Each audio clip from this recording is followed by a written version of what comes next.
UGC विवाद के बीच चर्चा इस बात की हो रही है कि साल 2027 के चुनाव को लेकर कौन सी पार्टी किस जातिगत समीकरण के साथ उतरेगी। अखिलेश यादव ने तो अपने इंटेंशन पीडीए के जरिए 2024 के चुनाव में ही साफ कर दी, क्योंकि उनको रिजल्ट भी काफी अच्छा मिला था कि पीडीए यानी पिछड़ा दलित अल्पसंख्यक के सहारे वह आगे बढ़ेंगे। लेकिन मायावती भी, जो उनको लेकर कहा जाता है कि सिर्फ दलित की पार्टी बनकर रह गई हैं, अब उससे भी अपने टैग हटाने की कोशिश कर रही हैं और पूरी तरीके से वह चाह रही हैं कि कहीं ना कहीं पीडीए से जो अखिलेश यादव है उसकी काट निकाली जाए, जिसमें चर्चा हो रही है दलित, साथ ही साथ मुस्लिम और ओबीसी की, यानी डीएमओ फॉर्मूला। और इसके तहत जो समीकरण तैयार किए जा रहे हैं उसमें कुछ ऐसे नाम हैं चर्चाओं में जो कहा जा रहा है कि बसपा के साथ जुड़ते नजर आएंगे, जो पहले कभी बसपा के साथ ही थे। खास तौर पर, मुख्य तौर पर नाम सबसे जो लेटेस्ट आया वो था नसीमुद्दीन सिद्दीकी का, क्योंकि उन्होंने कांग्रेस पार्टी से अचानक इस्तीफा भी दे दिया। भले ही उतना ज़्यादा विवादास्पद या चर्चाओं में ना रहा हो, लेकिन आप और हम अच्छी तरीके से जानते हैं कि जब वह बसपा के साथ थे तो उनका कद क्या था। और दूसरा नाम यहाँ पर ओबीसी समुदाय से नाम आया स्वामी प्रसाद मौर्य का। उनके नाम की चर्चा तो काफ़ी लंबे समय से चल रही है। जब से उन्होंने बसपा छोड़ी है तब से मुझे नहीं लगता कि किसी भी पार्टी के साथ गए हों और बसपा में वापसी के कयास ना लगाए गए हों। भले ही स्वामी प्रसाद मौर्य साफ कह चुके हैं कि मैं बसपा में वापसी नहीं करूंगा, या फिर मैं उस पार्टी में वापसी नहीं करूंगा जहां मैं अलग हो चुका हूं। पहले बसपा के साथ थे, फिर बीजेपी के साथ थे, फिर सपा के साथ थे, फिर अपने ही एक अलग पार्टी के सहारे में आगे बढ़ रहे हैं। लेकिन हाँ, आगे जाकर किसी के साथ हाथ मिला लें वो एक अलग बात है। इसी मुद्दे पर आगे चर्चा करते हैं अपने खास सहयोगी अमन सर से कि फिलहाल क्या कुछ अपडेट आई है, क्या इस मामले पर कोई खबर कि जो एक डीएमओ फॉर्मूला बताया जा रहा है दलित, मुस्लिम, ओबीसी का, वैसे तो मायावती इससे भी आगे बढ़ना चाहेंगी, लेकिन फिलहाल आज के हालात को देखते हुए कहा जा रहा है कि कुछ पुराने नेताओं की वापसी हो सकती है। किन किन नामों की चर्चा है? देखिए, बिल्कुल दीपक, अगर मैं आपको रिपोर्ट दिखाऊं, ये नवभारत टाइम्स की रिपोर्ट है और इसके हिसाब से अगर हम बात करें तो यूपी चुनाव 27 से पहले बीएसपी डीएमओ फॉर्मूले पर काम कर सकती है, यानी दलित, मुस्लिम और ओबीसी। और इसमें कई चेहरे ऐसे हैं जिनके ऊपर लगातार चर्चा बनती हुई दिखाई पड़ती है। और प्रमुख रूप से अगर बात करें तो धर्म सिंह सैनी का नाम इसमें निकल के सामने आता है। और क्या उनके लिए कह सकते हैं बीएसपी के दरवाजे खुले हुए हैं, उनका नाम लगातार सामने आ रहा है, क्योंकि ओबीसी तबके से हैं, 8 विधानसभा सीटें हैं जिनके ऊपर उनका असर रह सकता है। इसलिए सैनी समाज के तौर पर देखा जाए तो धर्मवीर सिंह का नाम काफ़ी ज़्यादा चर्चाओं में इस समय चलता हुआ दिखाई पड़ रहा है। फिर इसके बाद अगर बात करें तो एक नाम ऐसा है दीपक, जो लगातार उसको लेकर बीएसपी के अंदर खूब चर्चाएं रहीं, बहुत ज़्यादा उसके ऊपर कह सकते हैं कि सुर्खियां इस मामले ने बटोरी कि नसीमुद्दीन सिद्दीकी, जो बीएसपी के बहुत मजबूत ताकतवर चेहरों में से एक थे, वो उनसे रूठ कर कांग्रेस पार्टी में उस समय शामिल हो गए थे। अब जो बड़ी खबर सामने आई कुछ दिनों पहले कि नसीमुद्दीन ने अब कांग्रेस पार्टी को छोड़ दिया है और उनको लेकर भी बात चल रही है कि वो भी बसपा में शामिल हो सकते हैं।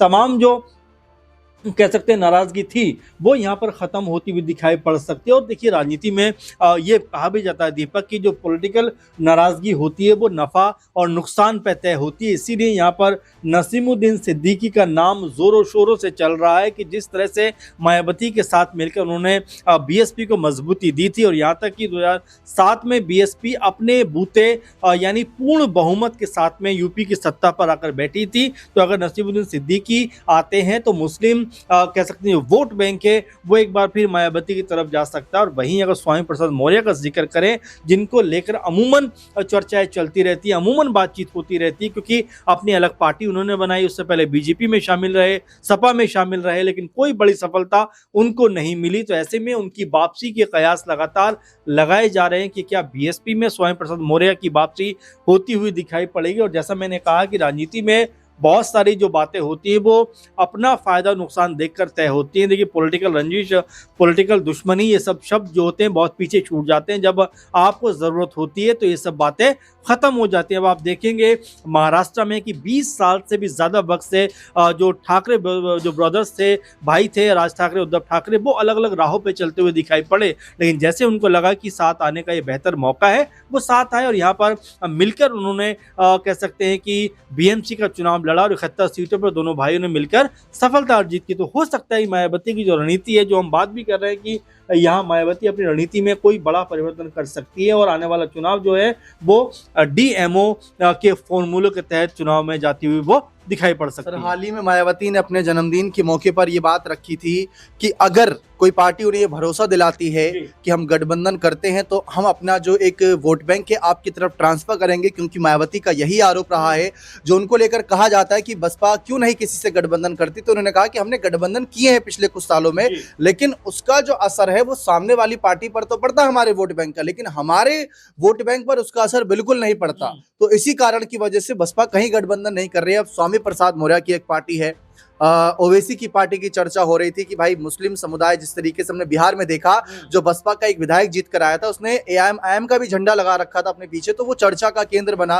कि क्या ओवैसी और मायावती साथ तो नहीं आना चाहते कि दलित मुस्लिम फैक्टर एक हो जाए, जिससे जी। अखिलेश के वोट बैंक पर चोट पहुंचाई जा सके, और उनके साथ साथ स्वामी प्रसाद मौर्य भी जुड़ जाते हैं तो ओबीसी समाज के वोट बैंक को साधने की भी एक मदद मिल सके। क्या वो विश्वास जता पाएंगे? देखिए, जाहिर बात है मायावती को भी शायद ये लग रहा है कि बिना लोगों के सपोर्ट के उनको बहुत बड़ी सफलता मिलना बहुत मुश्किल बात है, और उन्होंने अकेले दम पर चलकर देख भी लिया। पीछे अगर हम बात करें तो 2019 के बाद से लगातार वो अकेले चलो की रणनीति पर चलती हुई दिखाई पड़ती है। 19 में आखिरी दफा सपा के साथ मिलकर चुनाव लड़ा था जिसमें उनको 10 लोकसभा सीटें मिली थी, लेकिन उन्होंने कुछ समय के बाद कहा कि भाई हमें आपका वोट शेयर नहीं मिला, इसलिए हम आपके साथ नहीं रहेंगे, अकेले जाएंगे, अकेले दम पर चुनाव जीतेंगे। लेकिन हैरानी की बात है कि हर साल मायावती का जब भी चुनाव हुए उन हर चुनाव में मायावती का जो वोट बैंक था दीपक, वो गिरता हुआ दिखाई पड़ा। 2024 के आम चुनाव की बात करें तो उसमें तो तब 9-10% ही वोट बैंक उनके पास आया। तो कुल मिलाकर देखा जा सकता है कि मायावती जिस मकसद के साथ में चली थी, जिस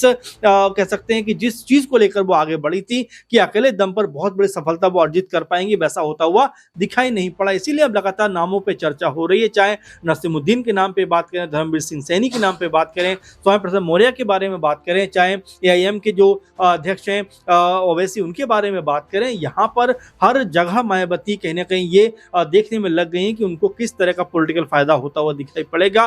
कुछ समय पहले तो आजम खान को लेकर भी चर्चा थी कि वो भी बसपा में शामिल हो सकते हैं क्या। तो कुल मिलाकर मायावती भी देख रहे हैं कि कहाँ कहाँ किन किन जगहों पर उनको अपनी पार्टी को मजबूत करना है, क्योंकि राजनीतिक समीकरण मायावती से बेहतर शायद ही कोई उत्तर प्रदेश में समझता होगा। 2007 की बात करें तो ब्राह्मण वोट बैंक कैसे साधना ये मायावती ने करके दिखाया, मुस्लिम वोट बैंक कैसे साधना मायावती ने करके दिखाया, और दलित वोट बैंक तो उनके पास में हमेशा से रहा है। तो कुल मिलाकर हो सकता है मायावती यहाँ पर एक अलग रणनीति के तहत चलकर इस दफा अपनी पार्टी को मजबूत करते हुए दिखाई पड़ जाए। सर, एक आखिरी सवाल ये रहेगा कि नसीमुद्दीन सिद्दीकी ने जब कांग्रेस छोड़ी तो एक चर्चा थी कि चंद्रशेखर के साथ जा सकते हैं, और स्वामी प्रसाद मौर्य और चंद्रशेखर की कई बार मुलाकात हमने देखी है, और ओवैसी और चंद्रशेखर के रिश्ते भी राजनीतिक उतने बेकार नहीं है, बहुत मजबूत नजर आते हैं जब संसद में एक साथ नजर आते हैं दोनों।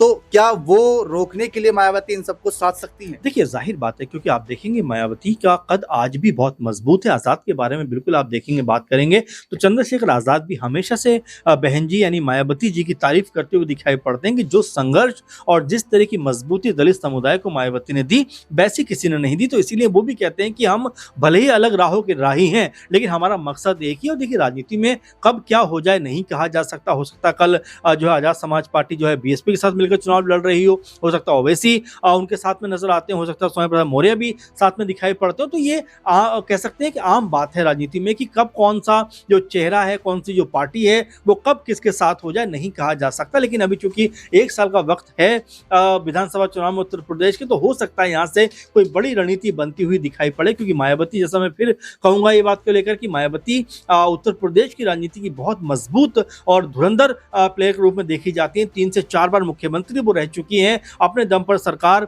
बना चुकी हैं। तो ऐसे में उनको कमतर आंकना मेरे ख्याल से किसी की भी भूल हो सकती है। जैसा हम देख रहे हैं कि अगर नसीमुद्दीन सिद्दीकी जो मुस्लिमों के एक बड़े नेता के तौर पर देखे जाते हैं, अगर वो बीएसपी में शामिल हो जाते हैं तो एक अलग माहौल बनता हुआ दिखाई पड़ेगा। धर्मवीर सैनी अगर पार्टी में आते हैं तो ओबीसी वोट बैंक कहीं ना कहीं मजबूत होगा। स्वामी प्रसाद मौर्य आते हैं तो उनसे भी एक वर्ग कहीं ना कहीं मजबूत होता हुआ दिखाई पड़ेगा। तो मायावती कहीं ना कहीं इन तमाम चीजों को साध कर जो फैसला करेंगी उससे कितना फायदा होगा, किस तरह की रणनीति बनेगी, देखना होगा। लेकिन फिलहाल ये जरूर कहा जा सकता है कि मायावती जो है अब एक बार फिर अपनी पार्टी को मजबूत करने में दिखाई पड़ रही हैं। जो बिल्कुल साफ है, लेकिन फिलहाल अभी तक तो ये खबरें आई हैं। अगर खबरें हकीकत में बदलती हैं तो राज्य का समीकरण क्या करवट लेता है देखना बेहद दिलचस्प रहेगा। बने रहें चैनल के साथ। बहुत बहुत शुक्रिया।